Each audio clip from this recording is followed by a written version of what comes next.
In this week's Memes and Machines, we talked about censorship, brand safety, why X is now a cesspit. I am going to disagree with Elon Musk on something. We talk about the advantages that creators have over big businesses, the advantages of small businesses have over big businesses, and everything in between. What can you learn from Ryanair and Calvin Klein, both doing very different things? And finally, we debate the ASA ruling on one of my boys, Stephen Bartlett. What did we think? And why is the ASA North Korea? Taking down the barriers can lead to more creativity, but it can also cause a whole lot of controversy. Average is boring, and your brand is probably boring. So in this episode, we're going to show you how to cut through all the indifference. Yes, we are. Sit back, grab a cold beverage from the fridge and relax, because you're now locked into the sounds of memes and machines.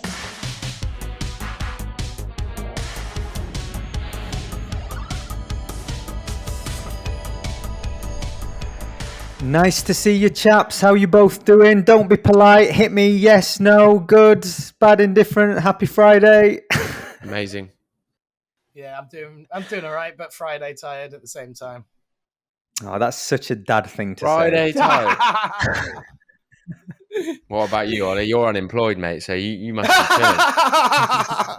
I'm unemployed. I celebrated my birthday yesterday. Yeah, what a happy day. birthday. What a day. What a day. I celebrated the fact that my hairline has been kind to me. People often How do you keep a hairline like that? Listen, you know what I'm going to sell. That's not real, is it? This is I'm Good going mind. to chat when Terrible. Ben, when I reveal the secrets of my hairline, I intend to put a paywall in front of that thing. That's $1 billion business, that, mate. It's a big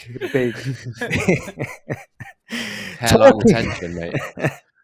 Talking of $1 billion business, I want to dive straight in. I want to talk about Flux. What the hell is Flux and why should we care, Chris? So it's competition from a totally different business model in the image generation tools. And we talked about this in last week's episode, different business models in the AI space. We've got open source, which is what this is categorized as. We've got for-profit, and we've got capped for-profit, like OpenAI's model, which is like, started as a research firm, then it's, now a for-profit company, yada, yada, yada. So there's lots and lots of business models, but this one is particularly interesting to people because once it's out in the world, there's no stopping it and changing it. Like no company can go, we don't like what it's generating, so let's tune the model, because actually people are downloading it locally and installing it. So once the cat's out the bag, there's no going back in the open source world. So now we basically have an image generator that people can use for free to make mid-journey level images that's also uncensored. And that's a really big deal, is the fact that mid-journey won't allow certain keywords, even something as insignificant as blood won't be allowed to be added as a texture palette because of the connotations of the word blood and how it could come off on a private company. But when it's open source and there's no brand to damage, then essentially it's like do as you wish, and you are the one responsible for the images that you produce with it, and you get the liabilities of all of that, and not a big company having to worry about their marketing and PR and stuff like this. So that's what Flux is in a nutshell, is basically the Wild West of image generators. The Wild West. I like that. And it's very interesting. You briefly touched on that there when you said the accountability is on the user. Right now, Yep. If IP is infringed, the liability will sit with the platform. To your point, as people are now downloading the model and doing it locally, they are now accountable, and regulation hasn't caught up. And actually, if you think of the UK, what's gone on in the last month around not the political situation, but the kind of native, the race debate, the immigration debate, all the things that are happening, as horrific as they are, front and center of that is accountability. Like you as an individual are now accountable for the things that you say and can be criminally prosecuted. And I know Like this is literally, taking because someone just got 24 months in jail for spreading hate speech on X. That was a literal headline I read this morning. Is he incited some of the riots in Hull, and he got 24 months for spreading the tweet. Yeah, and from what I discern from that, like no one feels bad about someone who spews hate online. Like you don't feel sympathy for that person, generally speaking. However, it's a dangerous precedence to set around accountability of having an awful opinion. Most people, or I believe, you should be able to hold those opinions to account, and society will do that. Do I believe the government should get involved? I don't know. It's an interesting sort of dilemma, but without going like too dark on a Friday afternoon down political discourse. But I do think there's a broader point around the regulation piece and the accountability piece. Ben, as a creator, how do you think about like a platform, just not just the Flux model, but this like you are now accountable, not the tools that you are using for the things that you produce, and you're not the average person because you're a professional creator. But there are so many people that will look to you for kind of counsel on these matters. How are you thinking about this whole thing? Well, people are going to create using these open source models now, and I think the challenge and challenge problems is there has been a significant rise in the last few years of faceless channels. So faceless channels are what they say on the tin. They don't have somebody in the video, in the content. They are anonymous channels essentially. And these sorts of open source, sort of like uncensored models are going to feed faceless channels. To what extent the content that's created, I think there's going to be we are yet to see how dark some of the content that gets created. And I don't know what some people have, because you can, I tweeted something the other day, is that you can now basically, we're on the verge of being able to create whatever is in your mind, that has never been as easy as it is today. To literally, you could draw what you want, you could write it down, never project that into a image or a video that is like digitally well produced. And I think over the next few years, the whole censorship issue and the actual platforms where people are posting stuff is, I don't know, they're going to have a real hard time managing that, I think. And I think there's also going to be a birth of potentially new platforms where there are no rules. You might argue and say that X is almost like that at the moment, and there might be other platforms that come along and say, we're a new short form platform. You can post on here whatever you like, whatever you create, your darkest fantasies. This is the place for it. And I think neutral, right? And therefore they'll yes, explode in popularity because everyone else is censored. Yes, because you might see that actually the bigger platforms become now over censored because they have to have really kind of protective measures on what is being created and how it's monitored, and kind of their moderation systems, which aren't the best in the world on some of these big platforms. It's all automated, never really done by humans, and I think, we've talked about before how it is going to be beneficial to creators in order to aid them, produce better content that's easier, more accessible to creative ideas, essentially. But I think there is a darker side that is going to evolve, and I don't know what that's going to evolve into. Yeah, and the real danger for me, as you described that, is in a world geared by algorithms, the most extreme opinion will always get the most attention.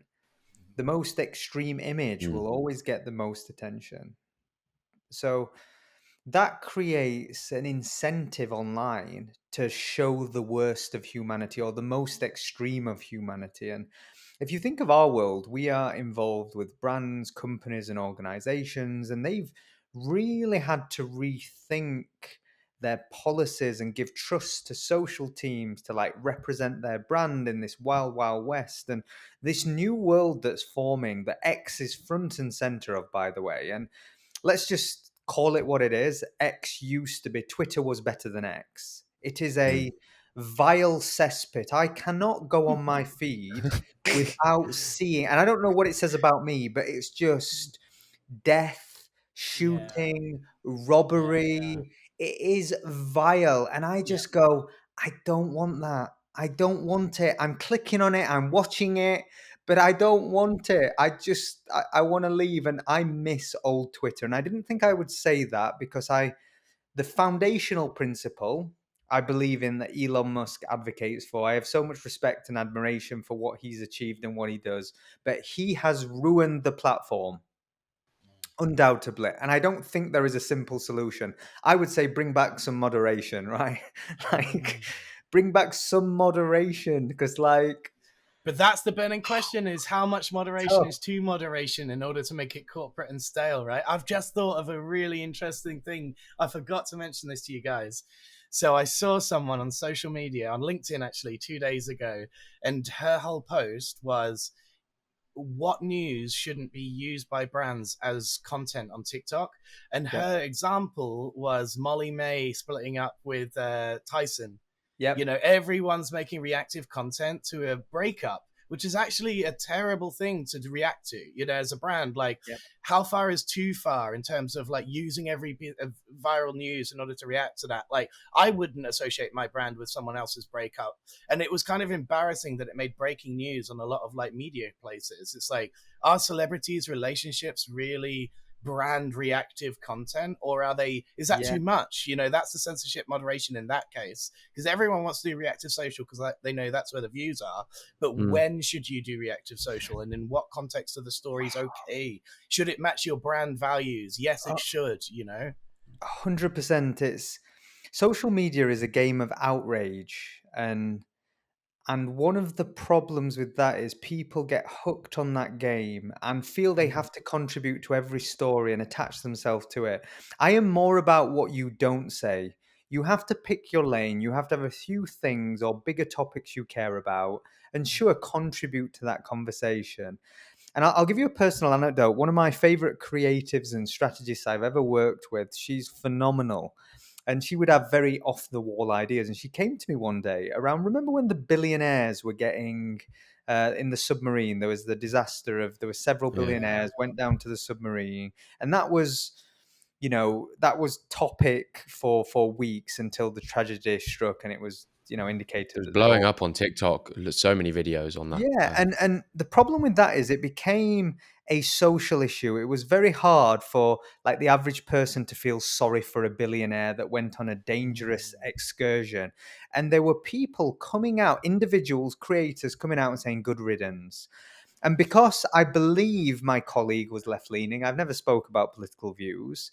She had an idea for a brand that was actually quite a good idea, but it was anchored to that story. And I said, we can never use a billionaire's death. We can never use death to put this brand. And this brand is an outrageous brand. They're irreverent. They're the type of company that would probably do it. And I'm like, we can't cross that line because whatever your personal opinion is, fundamentally, it's not a topic that a brand should ever associate themselves with. It was similar to like the Jay Slater debate that went on, you know, sadly, the guy passed away, whatever his background was, whatever people think of that person, like a young man passed away. And the fact that it became so socially acceptable, I saw brands contributing to the conversation. I saw creators, and like it was pretty obvious he probably passed away early. And there was something, whether it was nefarious murder, just like whatever it was. And you go, this is vile, and this is the problem. And the undertone, it really starts from this like hyper polarized online world that we're now debating, where we're picking sides, and it's creating this environment where things like that are happening. The Molly May thing you described, Chris, is like, that's the soft stuff. Like, that's the soft stuff. There's a lot worse that I think people are falling into a very dangerous trap of, right? I completely agree. And like anything that's death related, billionaire or not, that's totally off. Like in terms of like, think about the slippery slope that starts, because the story with that Jay Slater was that there was this side story where did he steal a $5,000 watch and did someone murder him and all of this other shit, and then you're like, you're not just talking about some kid's death, you're talking about a murder. And then you're saying, yeah, it definitely happened. You're like, what evidence have you got? You're not anything more involved than anyone else on the internet. They're seeing the same regurgitated stories. Like, why would you inject your opinion into something where you've just read headlines about it and you've got no insights to add whatsoever? It's just completely off for me. So weird. I'll give a side story to that that's related to this. So there was a guy that covers like, he's an adventurer, I think. I can't remember what his name was. He went out there and was one of these TikTokers that would be quote unquote searching for Jay Slater, and he started to garner a lot of hate because people started to pick up on the fact that he would post 5 videos a day. They would all get 500,000 plus views, and coincidentally, all of those videos are plus 1 minute. And it don't take an idiot on TikTok to realize that when somebody's posting a lot of videos that are all plus 1 minute and getting a lot of views, they're doing it because they're making a lot of money. And I went back, I actually, and everyone was picking up on this, and I went back down on his videos and he didn't get anywhere near the amount of views that he did. And all he was doing was just like, oh, I'm in this location. And I counted and did some rough calculations. I reckon he made about 20 grand from out there.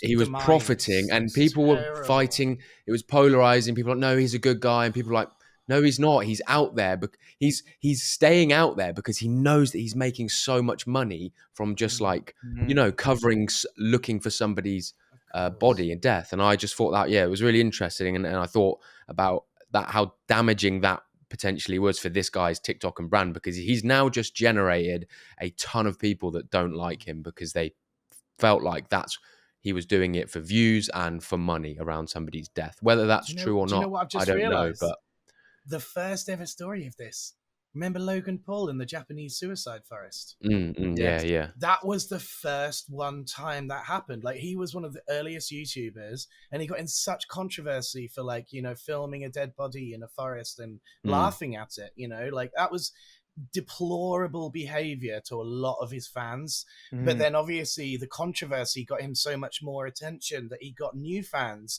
so he knew the controversy sort of algorithmic approach. And many of the most popular people are controversial for that reason. They know that that's the way to drive audiences. It's just brands can't do that stuff, but personal brands is different. It's like, I think it's so nuanced though, because like what you were describing there, Ben, is short-sighted. I'm sure in the narrow view, maybe that creator, is it worth the cost? So sure, commercially that creator made money on ads and things through that period, but at what cost? Is he now respected at what he intended to do? And I think when you're a creator, you can make those costs, but you can somewhat reinvent yourself or find new threads or new passions. As a brand, it's very difficult to do. I think as a brand, it's even harder because, again, the stakeholders aren't just the audience. They're your customers, they're your employees, they're your suppliers. You have too many people involved in you as an entity. And when I say you, I mean the business, the brand, etc. So I actually think brands should never be short-sighted in those and opportunistic around those types of things. Creators can be. Like, to your point, Chris, like, controversy sells. They'll put off brands if they do. This is the thing. Like, long term, you're right. The AI segue here. Like, I discovered this recently.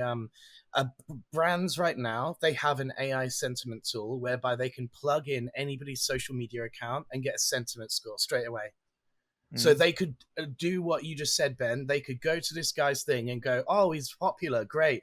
Let's see why he's popular. And then just plug in the TikTok account and it will say largely controversial because of covering death stories. And then it'll go, no way are we sponsoring this guy. That's just totally ruled out. Doesn't matter how many views or how many, things that he got. He's a no-go because he's a potential liability to our brand.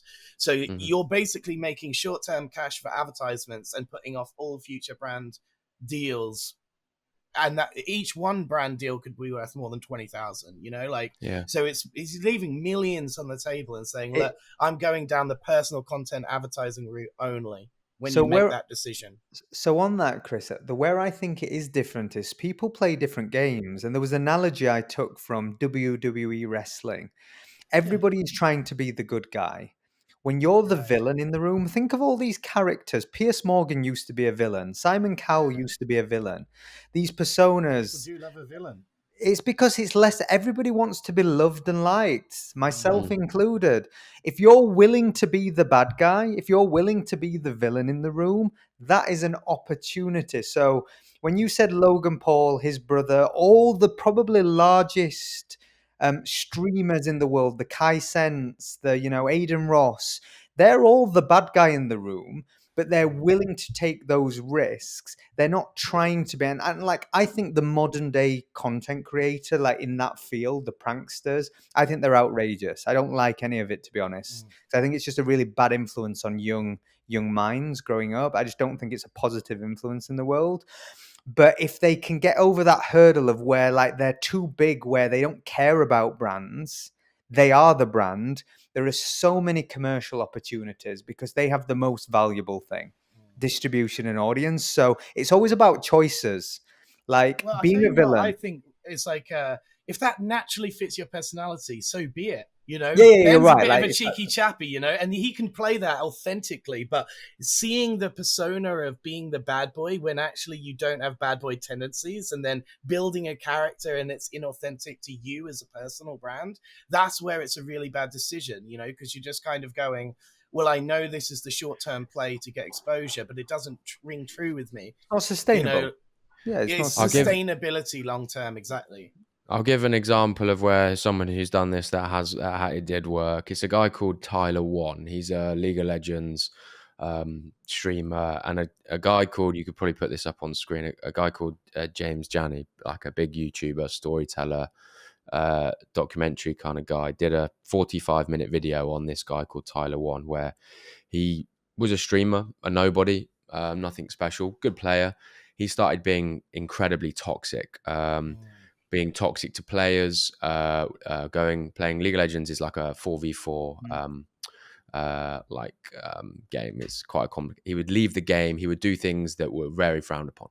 That built him an audience of people. Started to build him an audience because he was this incredibly toxic person. Everybody hated him. Who is this guy? But people wanted him. He used to rage on stream. He used to piss people off, and people like that. It's entertainment at the end of the day.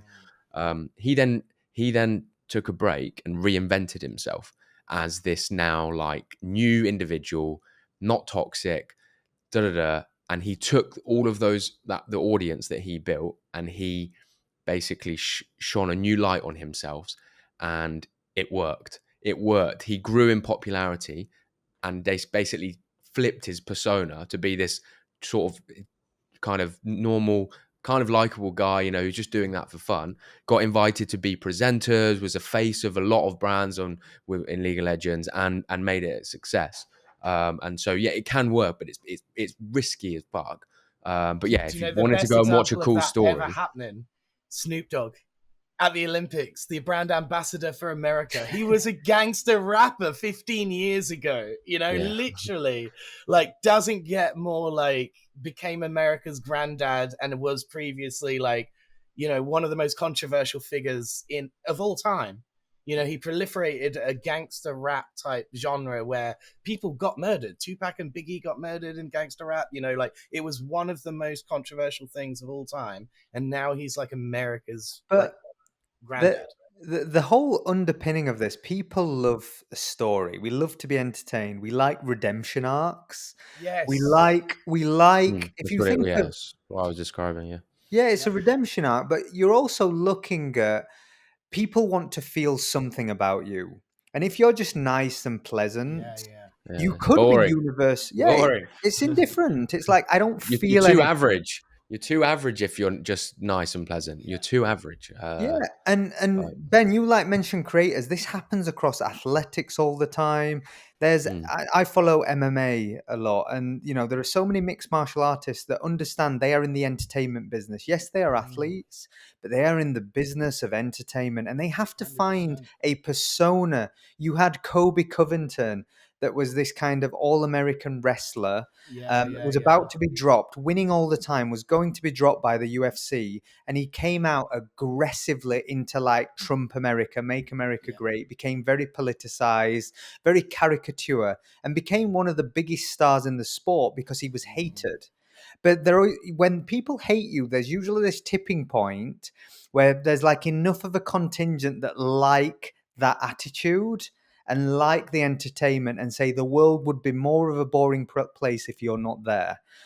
I It's even think, more morbid than that because everyone wants to see Colby get KO'd. yeah, it's like the They Mayweather literally tune effect. in order to see if he'll get knocked out. Like Yeah, that's Conor McGregor's the number one UFC people of all time. Very controversial, very controversial opinions. In fact, actually, someone made a podcast once where one of the when the fighters go against each other in the press conferences before the actual fight, yeah, Conor's press conference got more coverage than his fight. He got yeah, more views online through the things that he said to the other fighter before the fight than the actual yeah. fight itself. So that But means he, that there was more money to be made in advertising in the media roundup and startup than the actual sport itself. And box office tickets sell because of controversy, they want to well, see someone get knocked out or they want to. it's It's entertainment, and wild. what Connor had, like, if you look at his story arc, was like he represented a nation, a Yeah. underrepresented on the world stage nation that are known for their historic fighting. He had this kind of Celtic sort of warrior blood mentality. He was Yeah. charismatic, but what he was doing, he was performing. The words that came out of his mouth matched his actions, matched his results, and he was doing things that were unprecedented. The sad thing is now he's on that declining arc where he's almost lost his mind. And he said, I lost my mind to this game. And he's gone through all the things of someone that achieves a level of fame, wealth, and realizes they've reached the mountaintop, and then what? So that person is clearly someone that's tormented, deeply unfulfilled, unhappy, uninspired because they've achieved so much in their domain or their given field. But what you see is the story arc. And I think that's something that brands don't ever really think about. And I know we're segueing like from Conor McGregor to brands, but I think there's lessons to be learned of like story arcs of think of like outlier early brands.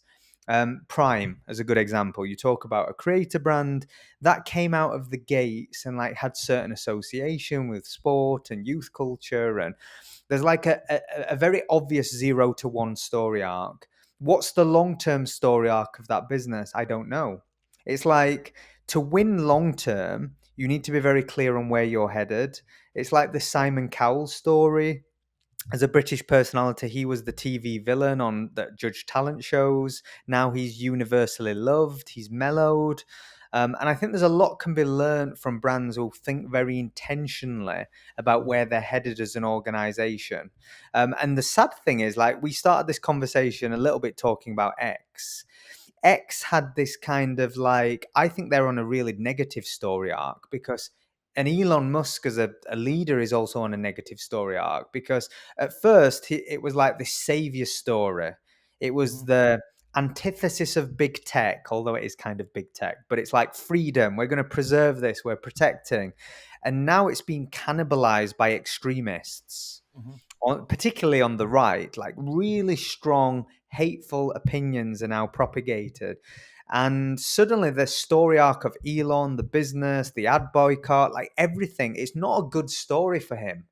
Like, so I do wonder at a corporate level, sometimes like, do you just have to default to being boring? Is there a world when you're like Google? Do you have your Coca-Cola, your any of these giant incumbents? Do you just have to like admit that you're gonna have to be boring once you've achieved But that? that is the thing that the indifference that you're talking about, right? Yes. Like every marketer is always told, like, you'd rather be hated or loved than indifferent. That's the number one thing you're Yes. told as a marketer. But then think about if everyone's playing this same hero arc storyline, which is the typical one we see, you know, think about any Marvel movie you've ever seen or any sort of movie plot. It's like the protagonist, you know, goes through hard circumstances, they learn something, and they win in the end. That's the hero's story, you know. They start from somewhere, they go somewhere else, and then they get up in the end. How many movies do you know where all of the main characters die because the bad guys killed them? We don't Very know. few, right? Like that's the thing is everyone playing the hero arc storyline means there's more opportunity to go against the grain, which is where the opportunity lies. Because if Yeah. everyone's playing the hero story, you can't really beat the best hero story that's already out there because 99% of them are hero And- stories. And you know what you're describing there? I think about this from, you know how companies always talk about having a mission? They go, we have this mission, and it's usually a little disingenuous. It's like, we're here to, you know, revolutionize X, Y, and Z. No, you're there to sell more things. I really like companies that are not too detached from like the truth, right? Their mission is somewhat closely aligned. It's very okay to say we just want to be the best at our thing, and we want to do that at scale, and we want to make money in the process of doing that and look after our people. That to me is a very worthy mission. Where I think you can have some dramatic liberties in your corporate story is by fighting against something. You need an enemy. You need a juxtaposition. And for me, I think about companies a lot. Like I'm in a phase of my career where I'm thinking about where I want to spend my time and what I want to do next and the types of businesses I want to build. And I've realized I don't have the strongest opinion on those things yet, but I know what I'm fighting against. I have a very clear view on what my rival is and what the backdrop is, or you know what my enemy is. And like What's that that? for me is, it's convention. I really believe a lot of things are about to change as a result of technology. Some of that change is positive, much of that change is positive and opportunistic, much of it is some uncomfortable truths and unintended consequences that aren't positive. But I'm fighting in a commercial capacity, in a business capacity against convention. And obviously, my domain is marketing. I've run marketing agencies and companies. So I'm really thinking a lot about marketing solutions of the future, which involves democratization. It involves like more creator led work. It involves smaller teams that are augmented by technology. It involves thinking differently about brand being that one of the only things that distinguishes you in a world where everything's commoditized and everything's low cost. And, you know, so I'm thinking a lot about these things, and I don't have all the answers, but what I am very clear on is fighting against convention. And that's actually a really powerful lever for anyone who comes on this journey with me. People I invest in, you know, companies that I build, anything of that nature. I think it's powerful to have an enemy. And that's one of my biggest pieces of advice to anyone starting a company is find your nemesis. What are you fighting against? And like what you are fighting for will probably evolve over time. But find something to fight against, I think, is a really interesting narrative. And like from your perspective, Ben, as a creator, I imagine you think about this stuff a lot because you're like showing different sides of yourself now. What started as like your staple, and then Yeah. we talked about LinkedIn recently and like the role you want to play on LinkedIn. Yeah. Which is a bit of an anarchistic role, to be honest. That's good though, because disruption causes opportunity. You know, I think that's what you're discussing here is we're maybe in the most disruptive time in our lifetimes, guys. You know, the dot-com boom was really our parents' generation, and that was the big disruption there. But the Yeah. AI boom is going to cause more disruption now than ever before. So you have to be opportunistic in these disruptive times. I Like, agree. I love it. I love it when you said that. I was like, you know, don't be too controversial that you can get banned, but definitely go against the boring, mundane LinkedIn home feed content that I see day to day, and you'll stand out against the grain. You know, that's the real opportunity of being the anti-hero story. Is that's what I was saying? Yeah. Yeah, I've written brands need to be more fluid and evolving, because I think that when I look at Agile, marketing and like, you know, I'd got a bit of marketing experience before I do my creator stuff, and I think brands are, you know, a lot of brands are anti-agile because Yep. They look at something. We go back to what we discussed in previously about the values and whether people should jump on news and def and that and stuff. But I think brands are just too safe.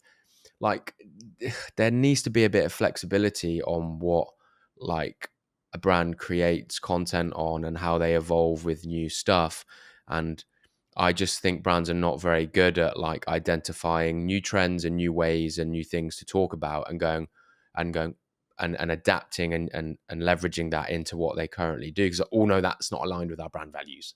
Like all know that's not aligned with what we usually do. Like, so fucking what? Like, as long as it's just not jumping on stuff that's ridiculous, like it's just being fluid. Like as a creator, it's exactly how I operate. I have my core values and my brand, but honestly I don't really think about them that much. I just think, is this appropriate for me? Is it morally wrong? Is it okay? Am I going to get much backlash for this? And I'll create it. I don't think, oh, is this really aligned with my values, and like overthink it and stuff like that. I'm like, okay, is this relevant? Is this interesting? And I have to be at the I talked to someone the other day, like creators, in order to be successful and sustain success, you have to be on top of trends and new ways of doing stuff and new ways of creating content on different things within your niche and your ecosystem. And I just think brands are not very good at that. They've always done stuff in a certain way, and I get that you can't brands are very risk averse, and it has to get approval from somebody and somewhere, and I get that. But I think there's still lots of opportunity for brands to, similar to what you said, Ollie, is have work closer with creators to adopt more of a creator-led model when it comes to content, which is on the front line, adaptability, agile, pivoting here, there, and everywhere. Or we've taken a little bit of a tangent that's not really related to what our main core offering is, but that doesn't matter. That's fine, because we'll be back there and just experimenting more. Yeah, I think the key point you mentioned there, and where I think the key point is adaptability. I'm fully aligned with you. Where I would have a play devil's advocate or be empathetic to a company is whenever you do anything, there's a cost. Yes. There's a cost to employee perception. Imagine you harness 1,000 people around a mission, and as a company, you see an opportunity to say something that hasn't fully aligned with that mission or those values, but it's an opportunity for the business. That puts you in a precarious position. At what cost do you back something of that nature, right? And like, as a company gets larger, there is more risk. What you're describing, I believe, is the biggest opportunity for new companies. The biggest advantage you have is that you are not encumbered by a brand. You don't have a brand yet when you're a new company. You have a logo and you have some visuals. Brands take years to form and evolve for people to have a perception of you when you're not in the room. Building a brand is the hardest, most thankless task in marketing. We throw it around trivially, like it's an easy thing to do. Your brand, 99% of companies do not have a brand. They have logos, they have some designs, and they have some assets. They don't have a brand because I could not show a stranger in the street what they are and get a feeling or a sentiment or a description of who they are and what they do. It's very functional. Brands are emotional. So when I think about what you're describing, Ben, is like, A, it's nuanced, but B, I think the world we live in is big companies are competing not just with small companies, they're competing with creators and competing with individuals. And if you go down that as like, think of that as like a linear graph. You've got big companies up here that have lots of risks and lots of stakeholders. You have small companies down here that have some risk and some stakeholders. Then you have creators that have risk in the form of they have commercial partnerships with brands and they have to somewhat regulate what they say. And then you have people that have a rational brain. And then those people like might not just say things because they don't want to speak on everything. And then you have this bottom camp of unhinged people on the internet that will just say anything that at any cost. And all of that is in one place vying for the same thing. attention. So I agree in principle that more companies should listen to creators, and I think creators are probably the best marketeers on the planet, certainly modern marketeers in many respects. I think they have the core components of being exceptional marketeers. But as someone that's worked with organizations of every size and hundreds of them over the last 15 years, I do have an empathy and an understanding of why not every company can do that. So it's like, I just think it's a nuanced debate, right? You're not wrong, but I just think it is more nuanced than most people think. Well, I think first and foremost, I think creators don't overcomplicate their mission and values. And I think that therefore gives them the freedom, because they're not, sat there like companies the bigger thinking you like, are, the more safety net you need. That's the way to say that. Like if you are a multinational company with head offices in New York and LA and London, and you turn over like 500 million, then the litigation against something like that is so much more. Like, for example, you could sue Elon or Zuckerberg, but why would you sue me or Ben or Ollie or someone that isn't worth $1 billion?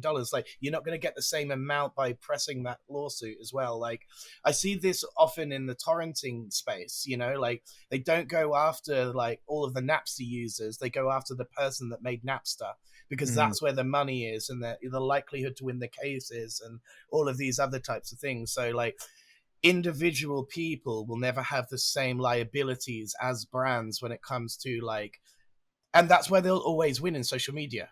Essentially, brands will never be able to compete with that individual autonomy of, I make a decision because it gels with my personality and I can make it like that.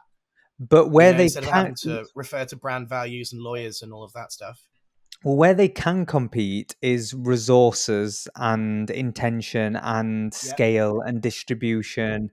Where they can't compete is in the game that everybody's playing now: outrage, attention. Totally. It's like this algorithm economy is very different, and it's a difficult place for brands. Can't compete in the algorithm economy. They just can't. They can compete in other areas, like because they have more resources, more teams, more thought. They have so many advantages over the individual, but they have many disadvantages. And you just have to know the game you're playing, right? When you think of these things. Chaps. Sorry. Go ahead, Ben. I'll just ask one question.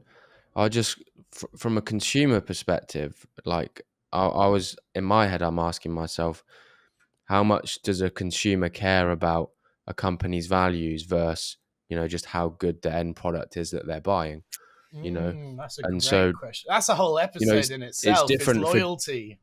Well, it's different for different people and different niches and products and industries. But when you look at it from a content perspective, like do the Gen Alphas and the people who are just consuming this content, do all they care about is whether you're funny or educational?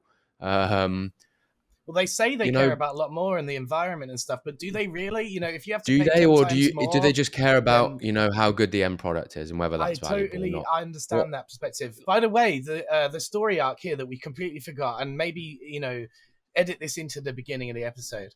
The reason that brands are so big on organic right now is because advertising costs so much. And one of the advantages that advertising has over the big budgets of the big brands can just put millions of dollars into an advertising budget and get it out there, but they're less effective. They're more expensive. That's why they want to play in the organic sphere. But organic is dominated by personal brands. And so that's the sort of situation that they find themselves in, is they're being squeezed out of advertising, have to play a new game that they're not used to, and can't compete with people that are willing to play by any rules. Yeah. Yeah, and it's complex. And the big question you asked and what you said there, Chris, is like, the answer is it always depends. So I'll give you an example. If you're Ryanair, they built an entire business going, people care more about getting to their destination on time at the lowest possible cost over customer service. And every other airline at the time, go back 20 years, were about trying to give you experiences and trying to charge more and optimize for different things. They went, we believe most people care most, and we will give you shitty customer service. We will do, the customer is never right. We'll create bad online experiences, bad booking experience, but we'll get you there on time at a low cost. And then they become one of the most successful airlines in the world. And they've now translated that ethos into their like unhinged social personality, where they go But that's against on tone of voice, right? That's on brand for them. That's it's on why it brand for worked. them. That's why I say it That's depends. why it They go worked. out and they roast their customer. Customer complains about having no leg room or in-flight entertainment. They take that and make a video. Name me another company that mocks publicly a customer complaint, and that Imagine if British Airways or But Fly why- Emirates tried to do that. They would look so foolish and go against their whole history of their brand. and that's why it depends. Conversely, if you talked about luxury fashion, you said, does the product matter the most? My expectation for Ryanair, because they've established that within their brand identity over many years of showing up in a certain way and projecting certain things time and time again, is very different to what I would expect from a premium travel company. If I go to a luxury hotel, product is everything. I expect great service. If I have someone that's slightly hostile or rude, that will trigger me way more than if I'm on a flight and a air host is rude to me on Ryanair. I kind of half expect it, right? So it's all about expectation, and brands and nuance, their feelings. So when you say, does product matter most? Yes, in some cases. In other cases, not necessarily, right? It's like, it depends. Is that always the question?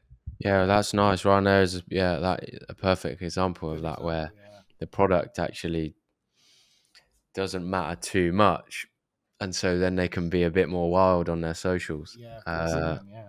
And there's many examples of that, by the way. This is not binary. But It's it's like figuring that out though is the challenging part for brands, right? It's getting to that point over now, like you said, Chris, moving to more organic. A lot of brands have now got to figure out, okay, we can't just do our samey corporate ad bullshit on organic because everybody hates that. We've now got to like find this authentic voice that is in synergy with our product and find a balance that, like, Ryanair have found. But like, what about the brands in the middle, the ones that are not I cheap, would they're not love to the have been in that strategy expensive, call. they're in the Honestly, middle, when someone comes to me and goes to a marketer and goes, look, I've got an idea, I'm gonna make a budget airline, but that means all of this other stuff is now like interconnected, i.e. we don't have millions of dollars for advertising, we need the most social exposure possible. Well, I'd say this is perfect organic algorithmic content. Is be sarcastic, be satirical, do all of the things involved in a budget type airline downwards. It's like a tree of like things that you'd have to align in order to make that tone of voice and brand value be explosive and get free customers and be controversial, make headlines in newspapers. All these things, they would stem off from the fact that you are trying to be the budget airline. That's the thing that like it excites me actually. When a brand comes to me with that type of pitch, I'm much more excited than going, look, we're trying to be another premium airline with like hundreds of other premium airlines. How do we stand out? It's like, well, you can't really. You can't do any of the things to stand out that you are talking about. And then they go, we want to be different. We're pioneers and all of these things. You're not. You look like all of your competitors. You're not making any new things. You're doing exactly what others are doing successfully, but therefore you can't be as explosive. Don't expect this growth. It all stems from that onwards. Yeah. And there's not one way to win, by the way. There are many ways. There are brands that don't market barely anything. Like they don't do anything, but they do really well. Take a Nando's, for example. They don't do any social marketing, really. They let the voice of their customers advocate for them. They're kind of like a cult phenomena within UK culture, but they focus very much on their proposition, their locations, the price point. Marketing is more nuanced than just like promotion. Everyone focuses on that P, the 4 Ps. Everyone focuses on promotion. They don't think of price. Product. There are other things in that stack that you need to consider. A really good example you mentioned there, Ben, like they're great. I'll tell you an antithesis of like how you do the opposite of that and still win. Calvin Klein, if you go on their Instagram today or like on their channels, it's just really good looking models and like famous people in underpants, like doing what Calvin Klein do. But that's so inherent to their brand that they're performing. It goes against the conventional rules of like social media that should be more authentic and lo-fi and social first. They do the opposite. It's cinematic and it still performs really well because in that curation of people's feeds, like it's juxtaposed to most things you see now. So they do the over stylize. So I think you end up, the worst place you can be is what you mentioned, like the middle. Like stand for something. You're either like low cost, good value, and then you can represent those values, or you're aspirational, exclusive. You know, you're something that people want to be but aren't. They want to lens into your world. Like you can play those. You just can't be in the middle. And like the amount of times I used to see companies, and I've worked with hundreds of them, and they would do social media campaigns and their organic content. And I used to think to myself, and sometimes I would vocal this and sometimes I wouldn't. I used to go, there's actually no point in you marketing yourself because it's so shit what you're producing. It's so indifferent. Like there is no point. It's actually a waste of your energy. You are better not marketing yourself on social media because you don't have the culture internally to accept what's required to be effective. You are not Their effective. barriers, basically the short way to say that is their own barriers are stopping them from achieving the goal Culture. that they actually want. They have the wrong culture. You are not. Yeah. You don't have the culture to allow you to be a brand that can be marketed well on social media, and that's okay, by the way. But you have to play different games. Just don't do it. Don't waste Be the energy on realistic social about media doing mediocre social media. Yeah. There is no point. I would rather go right. All that organic content that you're paying a social media management company 15 or 20 grand a month, all that wasted energy. I'd go work with 10 creators in your field. You're a HR platform. I'd go work with 10 HR creators, not have any channels, and just have them advocate for you every week. Go. That's a Do you know better what use though? of That that is budget. that's the most important thing brands need to hear. Actually, is like get a consultant that doesn't have the incentive to sell you social media. Because if their only incentive is that they sell social media services, that's all they'll sell to you. They'll never tell you, by the way, we don't think this is going to work for you, because that's the only thing they want to sell. That's why you go consultant first, and they tell you how to approach like different ways of marketing. Because otherwise, you're always incentivized by the thing that you have to sell, right? You're going to say SEO is the best thing, or PR is the best thing, or social media is the best thing, because that's where we make the most profit as an agency or something like this. So brands can get tricked into thinking this can work, even though the agency themselves is fully aware it won't work. 100%, 100%. And like sometimes it's not always agenda though. It's not always your commercial motives. There are sincere marketeers. It's actually domain knowledge. Like I couldn't tell you a lot about SEO because it's not my field of expertise. I know it's tremendously effective for discovery and should be a core channel, and most companies would benefit from intention into their SEO. However, my expertise is in other fields, right? So I'm never going to be able to advocate, or it's not going to have equal weight in my recommendations, although it may be the most important channel. So I also think, yes, in part incentives. The other part is like just knowledge, and you can't know everything, right? So like you just literally can't know everything. So one of those things. Chaps, just before I've got one last topic that I'd love to get your take on, and this is I'll full disclosure this topic. So recently, and I am biased as hell. Full disclosure here. So one of my best friends and former business partner, Stephen Bartlett, was in the news recently for having an ad banned by the ASA. And the ASA is the Advertising Standards Authority, and they will govern all advertising, whether that's influencers, creators, promotional activity. They are the governing body, and their responsibility is to protect the consumer and make sure that there's parity and equality and fairness in the economy. And to cut a long story short, Stephen is an investor and an ambassador for two companies, Huel and Zoe. He makes no claim that he's nothing but those things. He talks about it on his podcast all the time. He has it in his LinkedIn profile. He has it in his Instagram bio. He advocates for these companies. And the ASA ruling banned an ad that was put out on Facebook and I believe one on YouTube that was from the brands directly. And it's a really interesting reasoning behind it, because the reasoning in its most simple terms, the reasoning was that Stephen is a dragon. He's an influential figure in the business community. Him saying kind words about a brand isn't explicitly saying that he has an invested interest, and it's not explicitly saying it's an advert. That's like kind of the premise. Where I have an issue, and I'll hand over to you, is my issue with this whole process is Stephen 100% declares that he is an investor in these companies at all times.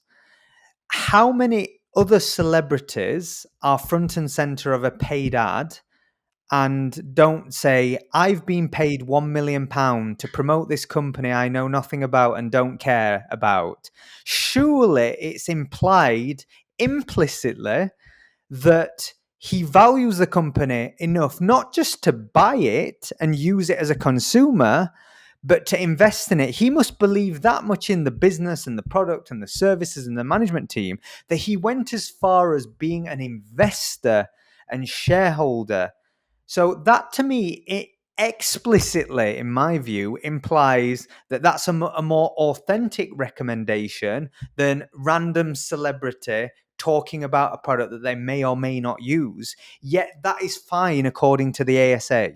So it's this very like nuanced, unusual kind of topic. And I will declare that obviously I am super biased, and I haven't spoken to Steve. Our group, I haven't spoken to Steve about this directly, even though it's all gone off this week.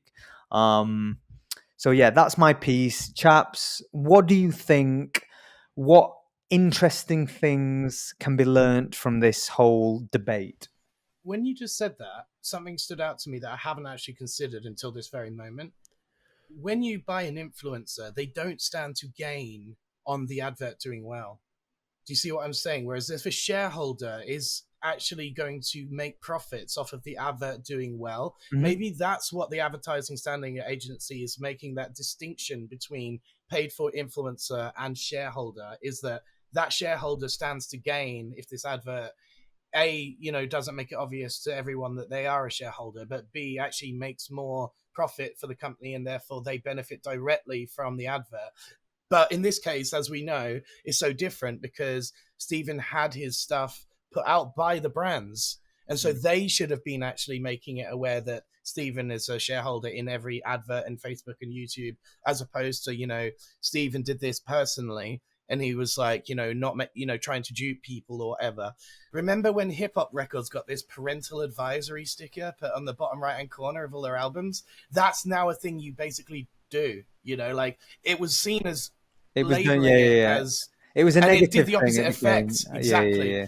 And that's called the Barbra Streisand effect, because Barbra Streisand also tried to hide her mansion that someone taken an aerial view of. And by trying to hide it, she actually made it a lot more popular. So she spread information where she was trying to cull information. So it feels very different in that, like, the ASA has called out these brands for obviously not making every single advert obvious that Stephen is a shareholder, even though in Stephen's personal life, diaries of a CEO, like his LinkedIn profiles, all of his social presence, like you said, is very obvious that he is like a shareholder in all of these things. So it's the double standard that I have an issue with, because to your point, like, I can't think of another. Obviously, there was the Grace Beverly situation with Tala, but that was different. She was promoting from her own channels and making declarations, although that her audience, who she's promoting to, are very aware.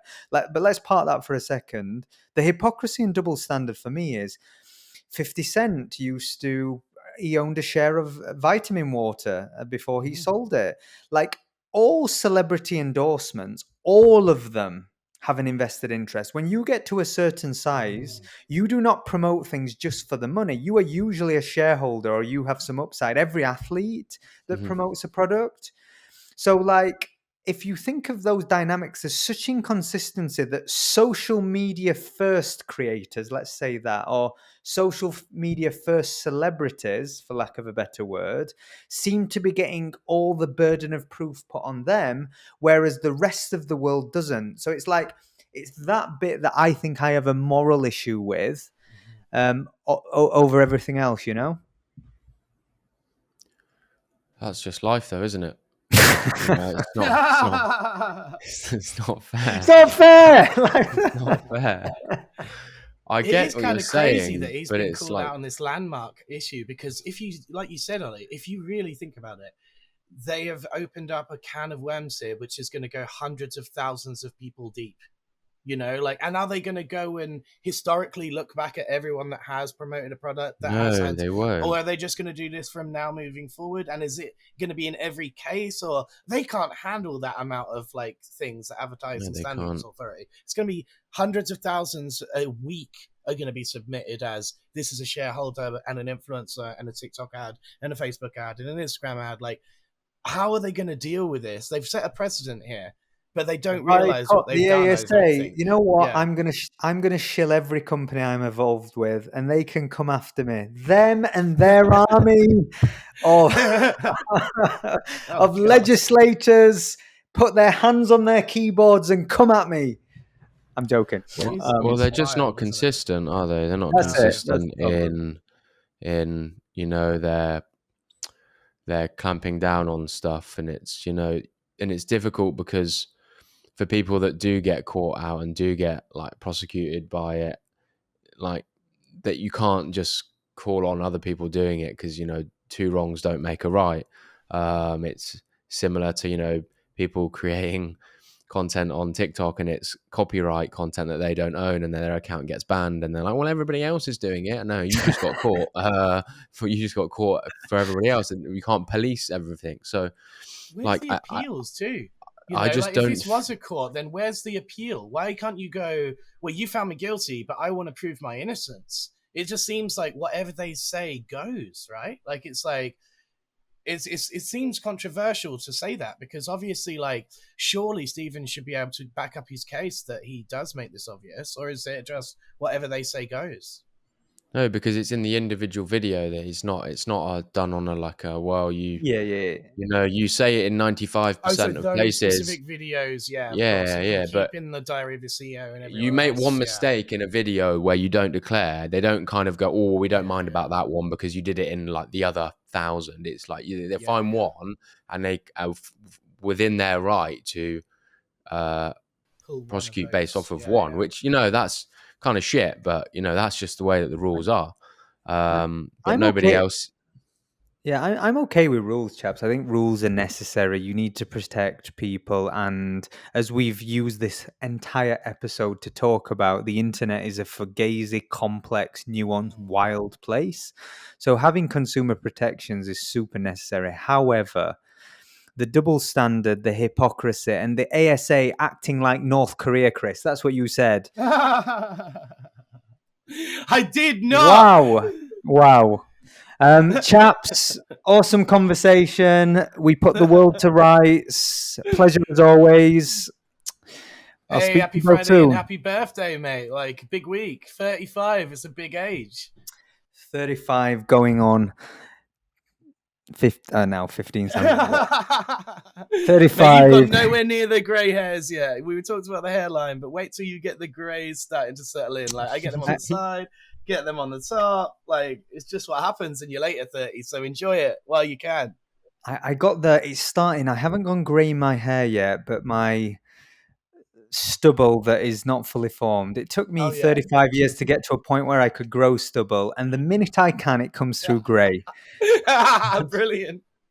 Well, at least you get that like wisdom feeling, that whole like wise, distinguished. Yeah. Debonair, distinguished. That's my new brand. Silver Fox. Absolutely. Love it. All right, chaps. Speak soon. All right.